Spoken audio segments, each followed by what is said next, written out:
And so firstly, a big thank you to Asus ROG for sending this out for me to have a play with. This is a pre-release device and we may see more updates before it fully launches, but I've been having a blast with the Ally, revisiting some old favorites like Grim Fandango. I've been streaming Forza Horizon 5 via the Xbox Cloud. I've been taking out a few targets in Hitman, embarrassing myself in Rocket League, replaying Spider-Man Remastered, and a whole lot more. And I love playing this when I'm traveling, during my lunch break. If I had a commute, I'm sure I'd play this on that as well, or even on the sofa in the evening while Mrs. Tech Chat watches yet another season of Love is Blind. And best of all, if you have the room to yourself, hook it up to your TV or monitor, grab a controller, and properly kick back with your own mini gaming setup.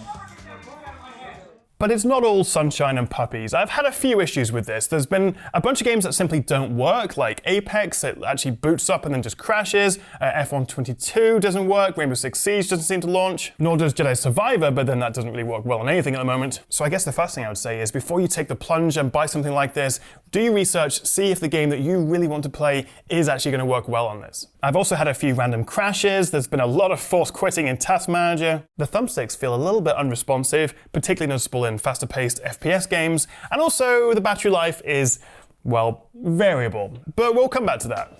So despite its flaws, I think Asus ROG have done the best job they can making a handheld Windows PC as user-friendly as possible, to the point where they try to keep you away from the desktop with the Ally launching straight into their Armory Crate app, which acts as a hub, bringing together your library and the different game stores, plus you have all your settings and customization options. Now for me, the vast majority of games I play are on Steam, so I am spending most of my time in Steam's big picture mode, so in some ways I do miss the simplicity and the lightweightness of a Linux device, but certainly you do have more flexibility and options with a Windows 11 tablet PC handheld thing. But one thing that I was worried about was the price.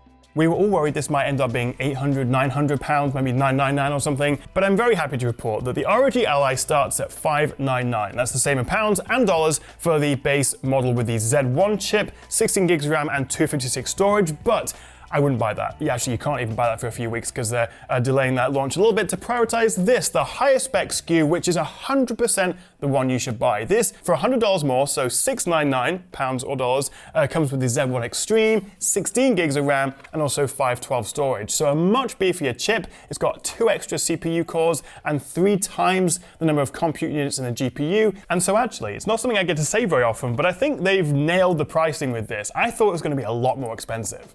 And at the heart of the Ally is AMD's new Z1 Extreme chip, which is based off their Zen 4 architecture, and it's a whole lot faster than the Zen 2 chip that we have in the Steam Deck. How much faster? Well, I'm glad you asked. I tested a couple of games side by side, and starting with Red Dead 2 running at the same 720p resolution and the same low settings, this is still a very demanding game, the Steam Deck averages 47 FPS versus 72 on the Ally. That's a 53% uptick. But then in Hitman 3, again 720p, but this time with medium settings, the Ally was almost twice as quick, 59 versus 31 FPS. That's huge, and at the same time, it runs noticeably cooler and quieter. So the Ally has 3 modes, Silent, Performance, and Turbo, which roughly translates to 12, 20, and 30 watts, thereabouts. And you can see how it affects my frame rate, but I almost always play in Turbo mode, unless it's a much older or less demanding game. But then to answer your next question, how much faster is it plugged into the power compared to on battery? Well, actually, there isn't that much in it. Going back to No Man's Sky, there's no change in silent mode. We're looking at a pretty unplayable 13 FPS, although in performance mode, it's 20% faster plugged in, although only 8% faster in turbo. But unlike most gaming laptops, we're not seeing a significant compromise with performance, particularly if you stick with turbo mode.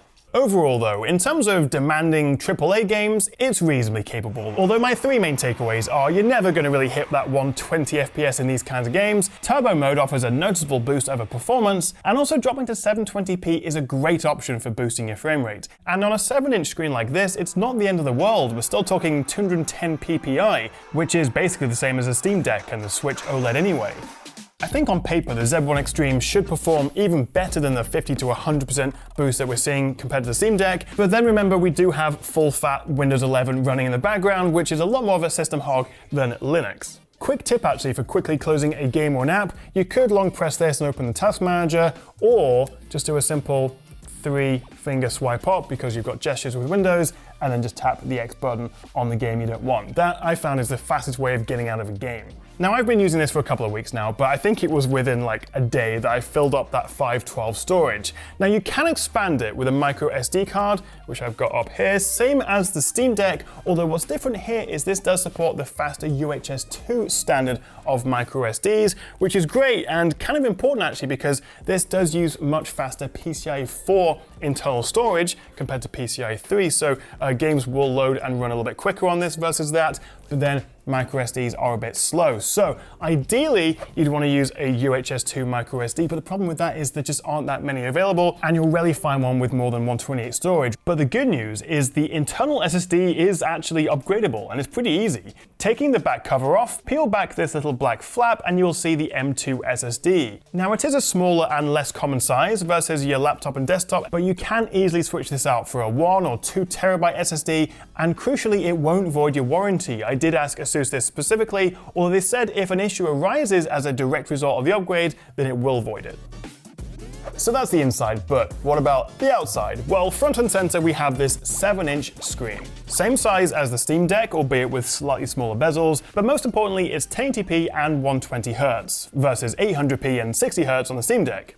Brightness tops out at a solid 500 nits, and it is an LCD touchscreen, which does look pretty good, but of course OLED would have been the dream. The viewing angles on this aren't particularly great, brightness drops off quite quickly, and for a gaming display, the 7 millisecond response time isn't the fastest. Asus tell me it's simply a cost decision, and even a 60Hz OLED would make this a lot more expensive, and they simply don't have the vast economies of scale that Nintendo get to enjoy with their Switch OLED, so maybe next year. Let's talk about these controls, because flanking the screen we have these 2 thumbsticks complete with Go Faster RGB, which I think does make it look and feel a little bit more premium, although you can turn all that off if you prefer, and it will save a little bit of battery as well. We also have a D-pad, we have 4 buttons in an Xbox layout. I think a backlight for these would have been nice. You've got your standard shoulder triggers and also 2 extra buttons on the back. And then we've got these guys. Bottom left brings up the command center for all your quick settings, and you're going to use this a lot. And also a long press of this is equivalent to a Control-Alt-Delete. Bottom right opens the armory crate, top right is for your in-game or in-app menus, and top left doesn't really do that much at all right now. In the armory crate it switches between the list view and the title view, but that seems to be about it. Perhaps we'll add more functionality later. Then up top we have a headphone jack, micro SD slot, the volume rocker power button, and USB-C for charging and also outputting to a TV or monitor. And it's also part of their proprietary XG mobile connector. So if you want to pair this with an external GPU, opt to a ludicrous 4090. I dare say you get a fair amount of bottlenecking from the CPU with that setup, but it's still an exciting idea if you have a couple of grand burning a hole in your pocket. Now, side by side with the Steam Deck, and actually I was really curious in person how much smaller the Ally would feel compared to this. It's a similar overall thickness, but the Ally is a good deal lighter, around 61 grams lighter, and also a fair bit shorter. You can see the difference there, which makes the Ally feel substantially more compact overall. Still not exactly pocketable, you're not going to put this in your jeans, but it is smaller and a bit less offensive to whip it out on the bus or at a coffee shop. Now we do have these couple of vents at the back there, as you can see, but it's a bit more for aesthetics. It's actually these top fans that push out the vast majority of the air, and when you are gaming you can feel the heat coming out there, and I recorded about 45 degrees Celsius, which isn't the end of the world. The good news though is it is expelling most of that hot air, and the rest of the device stayed pretty cool even during longer gaming sessions, and so it never became uncomfortable and I didn't get the dreaded sweaty palms. And in performance and turbo mode, the fan is definitely noticeable, but it's no louder than your typical Windows laptop, and I never felt it was particularly distracting or annoying. We also have a pair of front-firing speakers which easily overpower that fan noise and actually offer a really solid and surprisingly bassy sound. Although mostly I've been using this with a pair of ROG Sentra wireless earphones.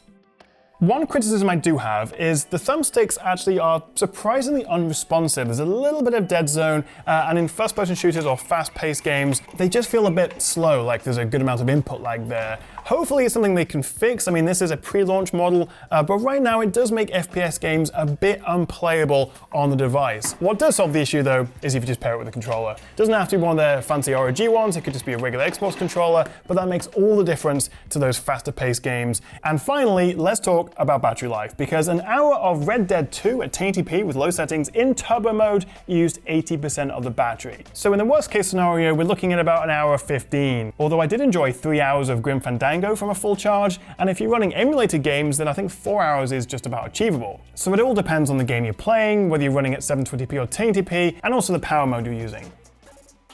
So the ROG Ally is certainly not perfect. Windows 11 is quite clunky, I've had quite a few crashes, and I've had to sort of force close applications. Not all games I actually want to play do run on this, although that should improve over time. This hasn't actually been launched yet, so we will see further updates. The thumbsticks, the latency is a bit of an issue right now. Also, the viewing angles on the LCD screen aren't fantastic. I also miss the Steam Deck's touchpads, and the battery life is still a bit rough. So there's definitely room for improvement. But even though this is a first-gen device for Asus ROG, it actually feels more like a second generation, as it stands on the shoulders of the excellent Steam Deck. I think the key thing to keep in mind is this isn't going to replace your PS5 or your proper desktop gaming PC. Sure, it can play Red Dead on low at 720p and get 60 FPS or so, but that's not really how I want to play that game. I think the Ally, like the Steam Deck, is best for revisiting older, indie, emulator games, or even streaming with Xbox Cloud or GeForce Now. But for $699 for this top-spec Z1 Extreme version, I think it's a steal, and if you go in with the right expectations, you're not going to be disappointed. But what do you reckon? Are you gonna pick one of these up? Do you already have a Steam Deck? And maybe are you thinking about upgrading? If you did enjoy this video, a like and subscribe would be amazing. And I'll see you next time right here on the Tech Chat.